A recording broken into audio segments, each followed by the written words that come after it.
سیدنا عبداللہ بن عباس سے کسی نے پوچھا افضل ترین صدقہ کون سا ہے؟ افضل ترین صدقہ، انہوں نے کہا افضل ترین صدقہ پانی پلانا ہے،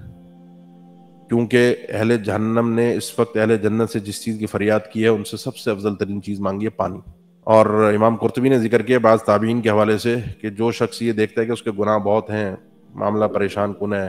توفیق نہیں مل رہی اللہ کی طرف پلٹنے کی، اس کو چاہیے پانی پلانے کا اہتمام رکھے، کوئی بھی کنواں کھدوا کے ویسے پانی کا انتظام، کیونکہ اللہ تعالیٰ نے،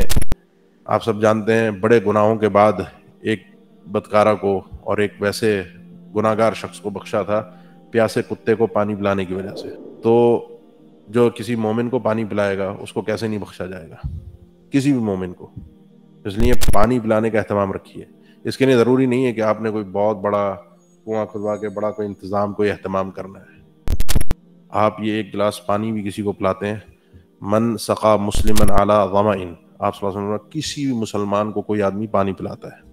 کسی مسلمان کو۔ شیخ عثیمین اللہ ان کو جنت نصیب کرے، بڑی دقیق چیزوں کی شرح کرتے تھے، کہتے ہیں اللہ نے کسی بھی مسلمان کا ذکر کیا، کوئی بھی مسلمان،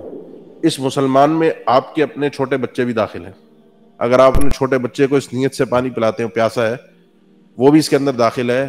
بلکہ مسند احمد کی حدیث ہے کہ جو شخص اپنی بیوی کو پانی پلاتا ہے، کیونکہ خدمتیں تو عام طور پہ ادھر سے لی جاتی ہیں نا، مسند احمد میں ہے کہ جو شخص اپنی بیوی کو پانی پلاتا ہے، تو اس میں حدیث میں الفاظ ہیں من سقا مسلمن علی ظمأ، جو کسی مسلمان کو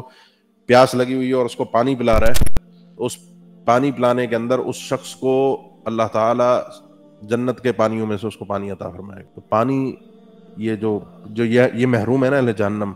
تو یہ جنتی وہ اس پانی کو بھی اس دنیا کے پانی کے ذریعے سے حاصل کریں گے۔ تو یہ گھر میں بھی یہ نیکی انسان کر سکتا ہے، کوئی ویسے کوئی پیاسا آ گیا، کوئی مہمان آ گیا، کوئی اور آ گیا، کوئی چلتے ہوئے کسی کو راہ میں پانی پلا دیا، گرمی کے وقت پانی پلا دیا، یہ بہت بڑی نیکی ہے۔